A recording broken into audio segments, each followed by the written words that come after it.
Hello, language and life-living friends, and welcome to Creative Teaching and Learning Ideas with Patrick and Gable. I'm Patrick, and this fine furry gentleman is Master Gable. And today we have an amazing presentation for you called Enhancing Learning in the Classroom with the Benefits of Exercise.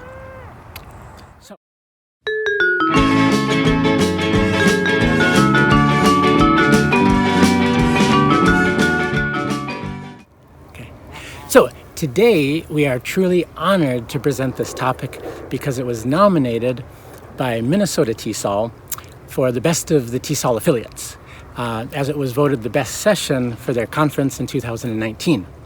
They then sent it to TESOL, and TESOL accepted it for the best of the TESOL affiliates.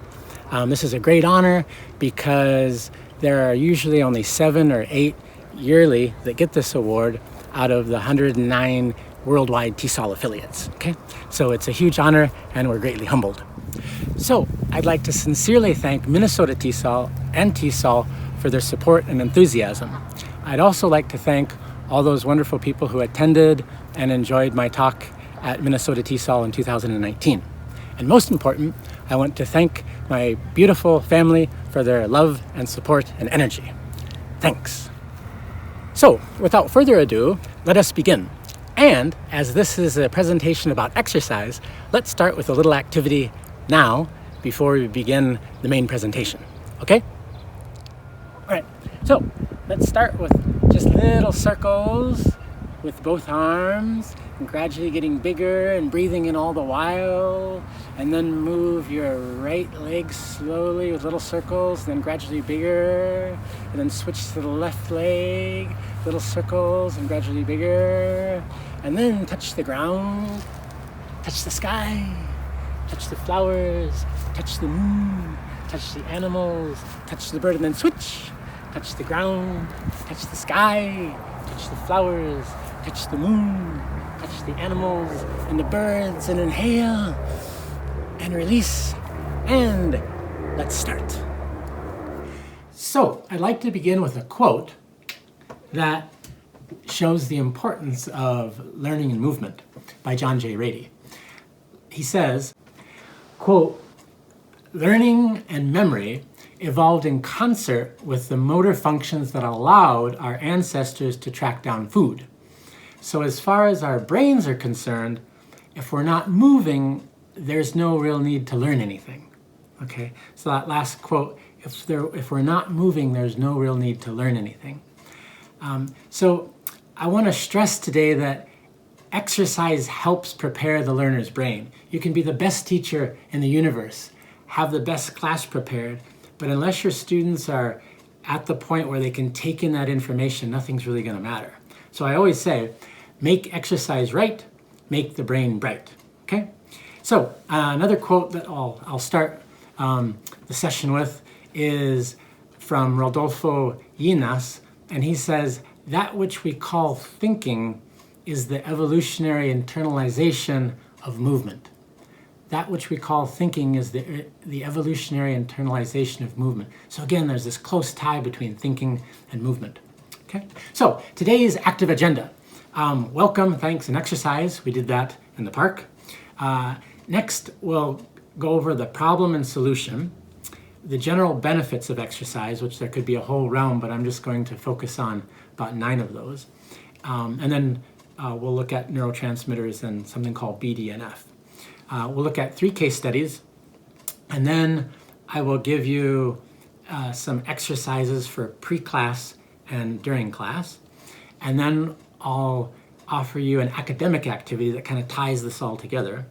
And then we'll look at some possible pitfalls that you may encounter with solutions, so you don't have to go through those pitfalls. And then I've got a student survey and some student testimonials. And there are some great additional exercises for the brain that I'll offer you as well at the end.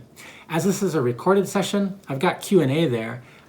We can't do a live Q&A, obviously, but just go ahead and email me at my Gmail, and I will try to answer those as soon as possible. I've got some wonderful references for you and the thanks. So let's begin. So the problem, sitting, okay? I think I've never really quite understood why our students are sitting down in class. I mean, for hundreds and hundreds of years, we've evolved through movement, right? Think of Socrates' students, they walked together. Lao Tzu's students, they walked together. The great physician Hippocrates talked about the importance of exercise, okay, while studying. In fact, I think you've probably heard this before, that sitting is the new smoking, okay? So what can we do about this sitting issue, okay? The solution, exercise, okay. Movement is what we are, or maybe movement is who we are. I've always believed that it's really important to be moving to some degree while you're studying. I mean, they've even done studies where students that tap their feet while learning do better than those that don't. Kind of interesting. So to show you how important exercise is, let me tell you about the 1 to 7 return, okay? We gain 7 minutes of life for every 1 minute of exercise. Okay, now there are some studies that say 1 minute of exercise equals 1 extra minute of life, but there was a recent study that said, and then again, I should clarify, and this is middle-aged people, okay, they did this study, and for every 7 minutes, you gain 7 minutes of life for 1 minute of exercise. So it just shows how powerful exercise is. So the general benefits of exercise. Now, there's a whole host of those. We could probably go on forever. But I've divided them into 3 categories for you: physiological, emotional, and cognitive. And I'm only going to give you 3 of each for each of those categories, because like I said, we could go on forever if I don't. So physiological benefits promotes muscle and bone strength, which is good. Increases blood and oxygen to the brain, which is so necessary when your students are sitting down studying, okay? At least if they've done some exercise before that, there's more blood and oxygen in the brain. Maintains a healthy heart, and you need that pumping for them to learn, okay? So physiological benefits, bone and muscle strength, increased blood and oxygen flow to the brain, and maintains a healthy heart. Emotional benefits, you need these 3 for class 2. It increases happiness, increases well-being, and reduces stress, okay? So again, you can see how exercise is important for those 3 factors as well. Cognitive benefits, releases neurotransmitters, and we're gonna take a close look at 5 special ones. Promotes brain-derived neurotrophic factor, and this is a really important protein. Neurotrophins typically they help with survival and function and development of neurons, and this brain-derived neurotrophic factor is a really powerful one, okay? And then it enhances, of course, thinking and problem solving, okay? So those are your main, just general benefits of exercise, okay? The 5 important neurotransmitters of learning are the following. Now I should preface this and say they know of about 60 different neurotransmitters, and there are many of them that are good for learning, but I want to focus on these 5, and you'll see the reason why, okay? So acetylcholine, dopamine, epinephrine, or otherwise known as adrenaline, norepinephrine, and serotonin, okay? So let's just take a look at the first one, acetylcholine. It increases arousal, meaning alertness or being awake, attention, memory, and motivation. So those are, again, really important for learning, and they get released with acetylcholine. Dopamine, it's got a load. Attention, it's good for attention, body movement, emotional responses, learning, motivation, feelings of reward, and working memory, okay? So again, exercise, you release the dopamine, it's going to enhance all of those factors, okay? Epinephrine, or adrenaline, arousal again, being alert, being awake, attention, and focus, okay? So now if all of these are being released, you can just see how intent your students are going to be on learning, okay? Norepinephrine, this is an important one too because it deals with arousal, attention, and reward. And it really affects 3 important parts of the brain: the amygdala, which is a main emotional center, the hippocampus, which deals a lot with memory and learning, and the cingulate gyrus, which also deals with emotion, okay? Serotonin, sometimes called the happy neurotransmitter, that's really good for learning, mood, and happiness and well-being, okay? So you can see how all those 5 neurotransmitters, the acetylcholine, epinephrine, norepinephrine, dopamine, and serotonin, are so important for learning, okay? And they get released when you exercise. Now, brain-derived neurotrophic factor. Woo! John J. Rady, the gentleman whose quote I used at the beginning, he calls this miracle grow for the brain, okay? And the reason why is because when BDNF is released, it just really promotes neuron development and neuron growth, okay? So let's take a look at 6 important things that does. Again, neurotrophins are these proteins. It's a family of proteins, but this brain-derived neurotrophic factor is just really, really rich. It improves the work of neurons, the work that neurons do, 1.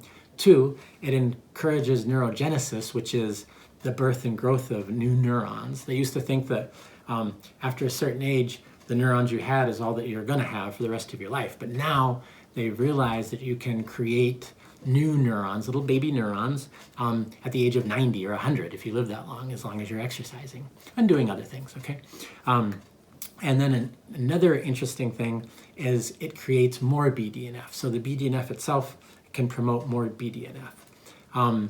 It improves communication between neurons. It speeds up the communication process, improves learning, and enhances both working memory and long-term memory, okay? I think short-term memory is still out there, but a lot of neuroscientists are now calling it working memory because they're starting to see that short-term memory really becomes long-term memory, and it's a lot stronger than what they once thought it was, okay? So I would like to give you 3 amazing case studies that show, again, how important exercise is for learning, okay? The first one is the Naperville Central High case study, and that's called, the program was called a 0-hour PE class, okay? And essentially, years ago, the physical education teachers created this 1-hour class that started before school started. And students would come and they'd exercise kind of vigorously. And the physical education teacher's idea was to get the brains ready for a day of learning, okay? And the students who did this volunteer class, a lot of them did have some issues with reading and comprehension. And they improved those skills by 17% when they went through this program. And so, of course, the principal said, hey, we've got something here that is important. And to this day, they're continuing it. And Mr. Duncan, one of the teachers, I believe he still goes around the country kind of promoting this 0-hour PE class. And to show you how potent this is, I think Naperville High still tests in some of the highest percentiles around the world, okay? And it's because the kids are exercising, okay? Number 2, I'll call it the pre-learning exercise. Winter in Germany and his group did a study where they had people exercise and then learn vocabulary. And they found that if they did the exercise before learning the vocabulary, they learned at a 20% faster rate than those who didn't, okay? The third study I have here for you, I call it Learning While Exercising by Schmidt and Kassow. Schmidt-Kassow and her group did this study, and this really influenced me a lot because I used to do just exercise before we'd start class. Now I do it during class as well because of the study. They found out they had basically 3 groups, and it was 81 German women who were studying Polish. And the first group just relaxed, and then they studied their vocabulary. The second group exercised on bikes and then studied vocabulary. And then the third group, just at a moderate pace, continued exercising on the bicycles and studied vocabulary simultaneously. And of course, at the end of the study, when they were tested a few days later and a few days after that, they found that the group that was exercising and studying had the highest retention rate. Okay, it makes sense, right? Because they're releasing all those neurotransmitters, all the BDNF, and at that same time, they're learning. And that's one key thing to point out through this whole presentation is if you can exercise and learn at the same time, that's the golden, that's gold, that's the mothership right there, okay?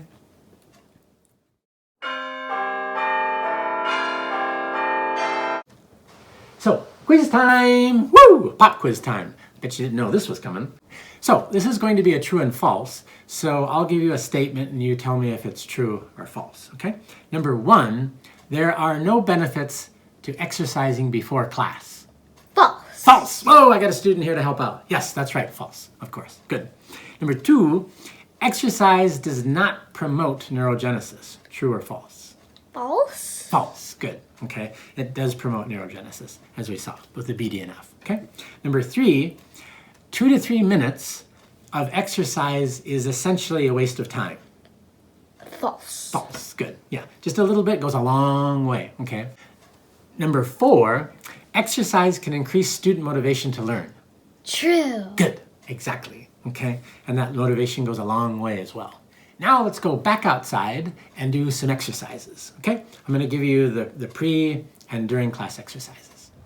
So now what we will do is I will run you through the physical exercise activities, both the pre-class and the during class ones. So I'll start with the pre-class. And the first one is called the Happy Hall Walk. And I won't actually do that one for you, but I'll just explain it. It's very simple. Before class starts, I just take the students down the hall and up the hall. And usually it's 100 meters down and 100 meters up. So they're getting about 200 meters in. And it's at a fast pace, so it gets the heart rate going. Oddly enough, I'm 54 and sometimes I don't breathe as heavy and hard as my students. But at any rate, yeah, just take them down the hall before class. Now, if you don't have a hallway that you can go up and down, that's okay, because you can actually use your classroom and just kind of, move the chairs around so that you can walk around your classroom and go at a fast pace as well. And the reason why I say that's better is you can even review the previous day's material when you're doing your class walk, okay? So the Happy Hall Walk or the class walk is exercise number 1. Number 2 is the sweet and single Tai Chi and yoga variations, okay? We actually did that at the beginning of this talk, but let me do it again for you so it's in your mind. Also, if you want to go to my YouTube channel, it's the very first video on there, and that gives you kind of a look at how it's actually done in class, okay? But here we go. Again, we start with little circles with the hands and arms, and then make those bigger, but you're breathing all the while. So inhaling, exhaling, and then little circles with your right leg and foot, okay? And then switch to your left, okay? Left leg and foot, and then gradually a little bigger, and then touch the ground, touch the sky, touch the flowers, touch the moon, touch the animals, touch the bird and switch, touch the ground, touch the sky, touch the animals, touch the birds, touch the flowers, touch the moon, and inhale once, and release, inhale twice, release, and the last one with the big heart. We love exercise, okay? Number 3 is called the shake and wake. And that's kind of nice because you get the range of motion and your whole body involved, okay? So you just start, this is very easy again, just start with the right hand and arm and kind of get it pulsating like this. And then you switch to the left hand and arm like this, and then do the upper body, shaken and waken, and then do the right leg and the foot, and then the left leg and the foot, and the bottom part, and then the whole body is shaken and waken, and there you go, okay? And that gets the range of motion, gets the heart going, and everything is good, right? And the 4th one is the nifty knees and jumping jack jamboree, okay? So it's pretty simple. You can just get your students to stand up like we did on the other ones, and then just kind of run in place for a little while, and then gradually get the knees lifted up higher and higher and higher, and then lower and lower and lower, and then 3 jumping jacks. 1, 2, 3. And then switch, put the left leg here and the right leg in the back, and kind of do a side straddle of 3 jumping jacks. And then switch, side straddle again, 3 jumping jacks, like this. And then the regular ones, 1, 2, 3. And then run in place for a little bit, lifting those knees higher and higher, and then lower and lower. And there you are. Inhale and release. So those are the 4 pre-class exercises, and you can actually do those during class as well. because the recent research says that you should actually get your students up and moving every 20 minutes or so. So even those were quote unquote the pre-class exercises, you can use any of those during class as well, okay? Good. So next we'll do the 4 during class exercises. And the first one is called exercise stations. And this was kind of motivated by John Medina's book, Brain Rules, which I highly recommend. And at the end of his exercise chapter, he talked about maybe replacing desks and chairs with treadmills. And although it's a wonderful idea, I don't know how realistic that is. So I decided to come up with something called exercise stations, and they're real simple. The very first day of class, I mark off a section in the room, usually the back section, and I tell the students at any given time when they're feeling a little drowsy or sleepy, or they need a little exercise boost to get more oxygen into the brain so they can focus, just go to the back of the room and do a stretch or do the little sweet and simple Tai Chi and yoga variation that we just did, or any activity, okay? So oddly enough, students like to use these, and they always pick an apropos time in class where they're not disturbing anything. So they just get up, do a little exercise, come back, and it makes a world of difference, okay? We do the exercise at the beginning of class, but sometimes they need an extra little push, and these exercise stations are a great way for that to happen, okay? Number 2 is the class clap, okay? And that's very simple. I just ask my students, or everybody else in the class, when one of my other students gives a wonderful answer or asks a wonderful question, I have everybody else clap for that student. A lot of interesting research has come out in neuroscience about the benefits, the neural benefits of clapping, mainly for children, but for adults as well. And you can imagine all the wonderful things going on. The student who gives the good answer and gets that applause or praise is feeling really good. So now you're kind of developing that neurotransmitter oxytocin in the classroom as well. But basically it's simple. They're getting a little exercise. They're sitting, but they're still getting a little exercise, which is the clapping. And it breeds a nice classroom environment, okay? So that's number 2. Number 3 is called compliment time. And that's usually when there's a lull in the class and we've just finished one topic and we're about ready to move on to another.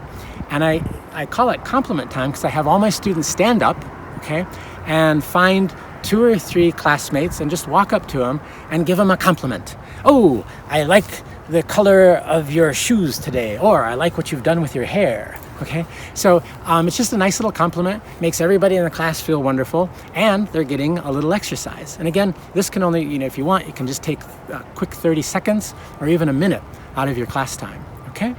And the 4th one is called stand and deliver. And that one came about the same time as the class clap, because I was teaching in a small classroom with a lot of students, and I was trying to figure out how I can get them to exercise as much as possible.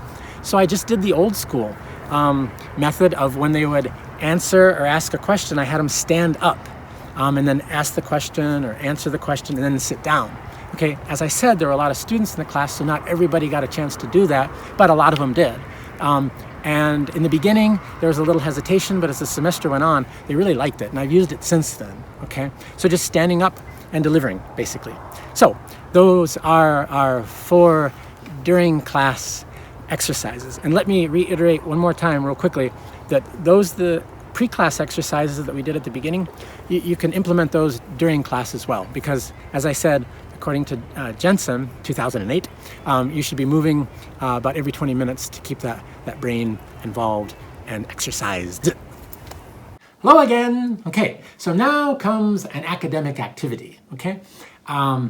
This is exercise in the brain, the benefits and lessons learned, okay? Essentially, this is an interview that I have my students do with American students to find a little more out about exercise, okay? It's very easy. It's basically a speaking, writing, and thinking activity. So here's the procedure. First, I just introduce the topic. They have been doing exercise through, maybe 2 or 3 weeks here. I usually do this activity early on in the semester. So I'll just introduce the topic of exercise and what benefits there might be. Just a short 5-minute introduction. And then 2, discuss exercise and its benefits. Okay, so I have the students discuss exercise and benefits in pairs, okay, maybe about 5-10 minutes. And then we come back together. Number 3, we create questions for the interview, okay? So I write these on the board and then select maybe 5 good ones that they can use for their interview. For example, here are her 5 example questions. In general, do you think Americans like to exercise? 2, do you like exercise? 3, do you think exercise is beneficial? 4, do you think exercise improves the brain's performance? And 5, do you think you study or learn better after exercising? Okay, so what they're going to do here is interview, like I said, students on campus or wherever. They can interview faculty as well. So part 5 in the procedure, I type up these questions after I've put them on the board, hand them back to the students, and then I give them a little time to interview 2 females and 2 males. And like I said, they can be students, faculty, staff that work at the university or wherever you're at, the ESL Institute.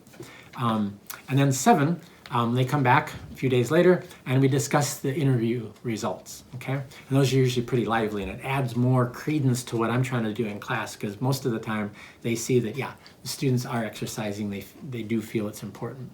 And then 8, I'll have them do a little write-up, maybe just a 2-paragraph summary and reflection of the interview. So paragraph 1, they can kind of summarize the interview results, and paragraph 2 is the student reflections on exercise. Okay? Possible pitfalls and solutions. Okay? So I'm going to talk about these so you don't have to go through the pitfalls like I did. Okay? Number 1, non-participants. Okay?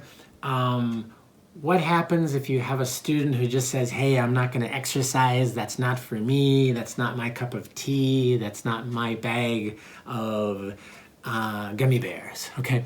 Well, that's fine, but to let you know, I've been doing this for close to 20 years, and I've only had 2 students who refused to do it, and that was fine. You know, the whole semester went by, they didn't exercise, they just sat in their seat while everybody else exercised, and actually, in one case, I had a particular student who didn't want to exercise. She just held the stopwatch and she kind of got into it. When I had the students do the happy hall walk that we just talked about, or some of the other activities, she would help me time them. So she got involved, she just didn't do any exercise, okay? And so, but I tell them, you know, this is not mandatory. You do it if you want, but students quickly see how beneficial it is. I mean, when they exercise, they're just so alert and alive. I had one student a few years ago who broke her ankle and she had her cast on. After so many classes, she said, I miss exercising. I feel, it was an 8 o'clock class, and she said, without that exercise, I just get so drowsy. Even though you're exciting, Mr. Randolph, I still get drowsy without the exercise, okay? So, 2, repertoire, okay? Just like everything else, it's nice, I think, to get a repertoire going like the 4 that I gave you just a moment ago. But it's always important too to add nuance. So bring in some extra ones, bring in some new ones. And what I usually do too is I will lead the students the first 2 weeks. But in the 3rd and 4th week, I'll have a student come up to the front of class and they usually lead everybody in the exercises. So try to engage as many students to be the leaders as possible. Okay, number 3, instructor comfort level. Okay, a lot of this hinges on how comfortable the instructor is in front of the students. I mean, some instructors I know don't like to act goofy in front of the students, but this is kind of a neat method or a neat way, a neat chance for everybody to equal the playing field. I mean, if the students see the instructor out there having fun, they're gonna have fun. And we don't have time to go into the beautiful, blessed world of mirror neurons. But basically, this is a special kind of neuron that we have in our brain that allows us to mirror what others are doing, okay? And if the students see the teacher up there having fun, like I just said, they're gonna have fun. So instructor comfort level might be an issue at the beginning, but go ahead and give it a try. It really works, okay? But everybody's gonna move into that comfort zone at a different time, okay? 4, last one, doubters. There will be the doubting students and there'll be the doubting teachers. I had one teacher who said, you're wasting 3 minutes of time at the beginning of class. with this exercise stuff. And the funny thing was, I went to observe this teacher later on in the semester, and basically it took her students almost 10 minutes to kind of settle in. Everybody was doing a bunch of different things. And later, when she observed my class, she said, oh, maybe it isn't a waste of time because your students, okay, you took 2 minutes of class time, but they were focused as soon as they were sitting back down. So yeah, you are taking up a little class time, but it's a valuable time because everybody is focused after that. I think once teachers start to do it and once students start to do it, the doubting quickly gets swept away, okay? So, survey on pre-class exercises. I usually do surveys at the end of the semester when all the grades are in, so students, if they like it or don't like the exercises, they know that their grade isn't going to be altered. In fact, sometimes I do it even weeks after when the students have gone home, and I just send them a little email with a little survey. At any rate, here were 9 students in this particular class, and the question simply was, do you like pre-class exercises? All 9 said yes. And this was that class that I told you about where the gal broke her ankle, and she saw how important it was. 2, do they help you, that is, do exercises help you focus on the class? And again, all 9 said yes, okay? Now I've got some really interesting testimonials from students that I shall read you. First one is, sometimes I come to class depressed and not feeling well, but after exercise, I'm actually okay, okay? And this was a student who had some things going on back home, sicknesses and illnesses within the family, but he was able to focus in class after doing these exercises. 2, second one, this helps me wake up and get interested in class. Okay, so there's that arousal going on, that awakeness, that attention. The third testimonial, I think they can help students wake up and be more concentrated, which the science says it does. And the last one, I was happy about this one because a student used exuberant, which was a vocabulary term that we had studied that semester.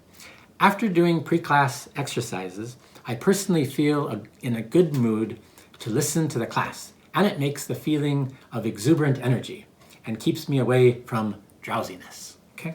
So very few, the only negative testimonial that I've had that I can think of is a student said, you know, just exercises are not for me. But having said that, I see the benefit of doing them before and during class, okay? So, almost done. I have some great additional exercises for the brain. And as I mentioned at the beginning, the mothership is learning something while moving, okay? I mean, that's the golden class, okay? Now, some things that I have here for any postures and breathing exercises of yoga are really good because, again, you're learning the postures and you're actually moving, okay? 2, figure skating. If you can get into figure skating, that's great because, again, you're learning different moves and moving at the same time. Different moves, I mean, different types of things like twirls and skating on one blade and things like that. Juggling, that's a great one. In fact, there's actually been quite a bit of research done that jugglers have a well-developed occipital lobe, and it makes sense because that's our visionary part of the brain. But juggling also increases a lot of things that you need to learn, you know, like the attention, like the focus, and they found that it helps with memory as well, okay? And the last, dance. Dance is probably one of the best exercises that you can do because, and again, you know, whether it's classical dance or some kind of tango or whatever you want to do, it's great because you're learning the moves while moving, okay? So all of these have great benefits for the brain, okay? So last question and answer. If you've got any questions, I'm real good about answering them via email. So if you have questions about how long I usually do these, like I said before, they're real short. They're 2 to 3 minute little segments. But if you've got specific questions about these exercises and learning, please feel free to send an email, okay? Here are the references and further reading. If you can't pause this during the TESOL presentation, go to my YouTube site, which is just Patrick T. Randolph, and you're gonna see this video posted up there. and you can freeze the frame and go through the references because they're all wonderful and they're related to neuroscience and the support of learning and movement, okay? Last but not least, I have a closing quote that exercise is the most transformative thing that you can do for your brain today. And that's by Wendy Suzuki, who's a big neuroscientist and has found the key that exercise has helped her do all sorts of things. So every little bit helps. And like she said, it's so transformative. It's exercise and learning go hand in hand, okay? All right. Well, thank you ever so much for taking the time to watch this presentation, and we hope that it's been useful and it definitely will be effective for you. The students will love it, you'll love it, and we wish you the best of luck. Take care and happy movement. And Little Bubbles here wants to say hi too. He was exercising all during the presentation, right?